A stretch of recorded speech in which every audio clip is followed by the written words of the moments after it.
नमस्कार दोस्तों, 6 मई 2025 की रात जब पूरा देश सुरक्षा कारणों से अलर्ट पर था, उत्तर प्रदेश के बुलंदशहर में एक ऐसी जघन्य घटना घटी जिसने मानवता को शर्मसार कर दिया। मेरठ बुलंदशहर हाईवे पर चलती कार में दो सहेलियों के साथ सामूहिक दुष्कर्म किया गया। इस दौरान एक युवती को कार से नीचे फेंक दिया गया, जिसके बाद वह दूसरे वाहन से कुचलकर उसकी मृत्यु हो गई। दूसरी किशोरी किसी तरह बचकर पुलिस तक पहुंची और 3 दिन बाद पुलिस की मुठभेड़ में तीनों आरोपियों को गिरफ्तार किया गया। यह घटना न केवल महिलाओं की सुरक्षा पर सवाल उठाती है, बल्कि समाज और प्रशासन की संवेदनशीलता को भी कटघरे में खड़ा करती है। प्रतापगढ़ की 17 वर्षीय किशोरी जो अपने परिवार के साथ गौतम बुद्ध नगर में रहती थी और उसकी 20 वर्षीय सहेली जो बिहार की रहने वाली थी, इस भयावह अपराध का शिकार बनी। किशोरी ने पुलिस को बताया कि वह विवाह मंडप में पार्ट टाइम जॉब करती है। 6 मई की शाम वह अपनी सहेली के साथ काम के सिलसिले में घर से निकली थी। उसी दौरान नोएडा निवासी अमित, जो कि किशोरी का परिचित था, अपने दोस्त संदीप के साथ कार लेकर वहां पहुंचा। दोनों ने युवतियों को एक अच्छी कंपनी में नौकरी दिलाने का झांसा दिया और उन्हें कार में बिठा लिया। कुछ दूरी पर उनका तीसरा साथी गौरव भी कार में शामिल हो गया। ये तीनों प्रॉपर्टी डीलर बताए गए हैं। कार में बैठने के बाद आरोपियों ने युवतियों को गौतम बुद्ध नगर से लेकर मेरठ, हापुड़, बुलंदशहर और गाजियाबाद 5 जिलों में घुमाया। इस दौरान उन्होंने बियर पी और युवतियों के साथ छेड़छाड़ शुरू की। विरोध करने पर दोनों की पिटाई भी की। इसके बाद चलती कार में किशोरी के साथ सामूहिक दुष्कर्म किया।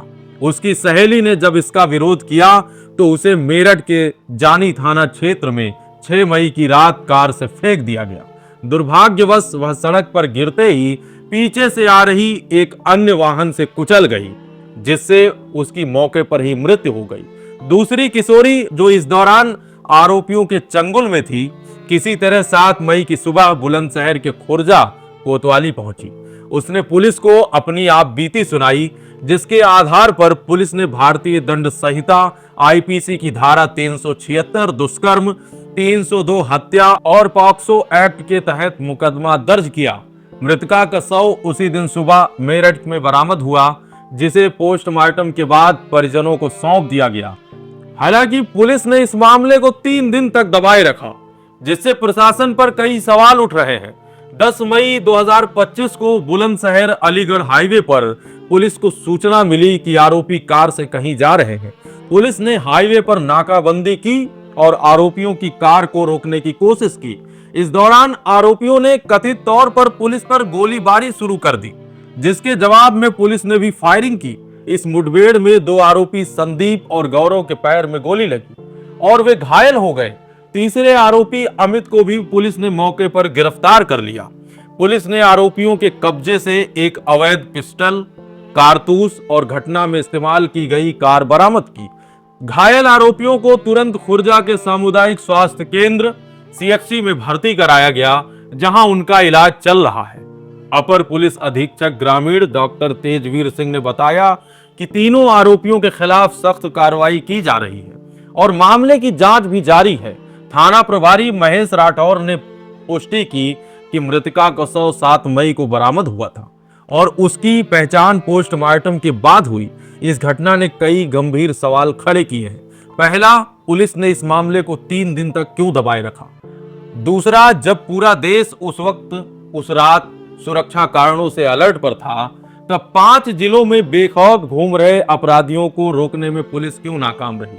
तीसरा, नौकरी के नाम पर युवतियों को बहलाने की यह घटना महिलाओं की सुरक्षा और रोजगार के अवसरों की कमी को उजागर करती है।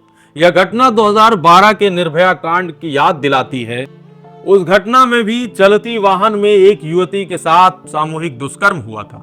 निर्भया कांड के बाद देश में महिलाओं की सुरक्षा के लिए कई कानून बनाए गए, लेकिन इस तरह की घटनाएं दर्शाती हैं कि कानून का डर अपराधियों में अब भी कम है।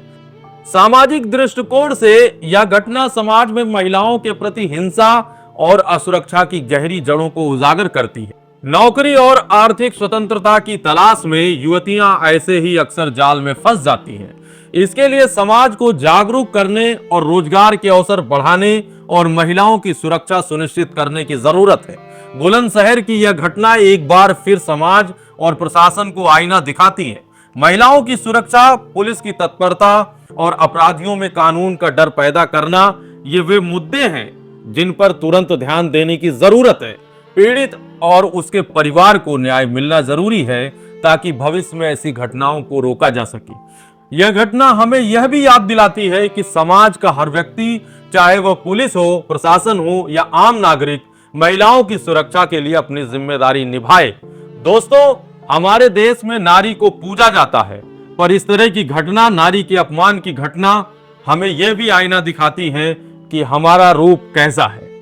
धन्यवाद। जय हिंद, जय भारत।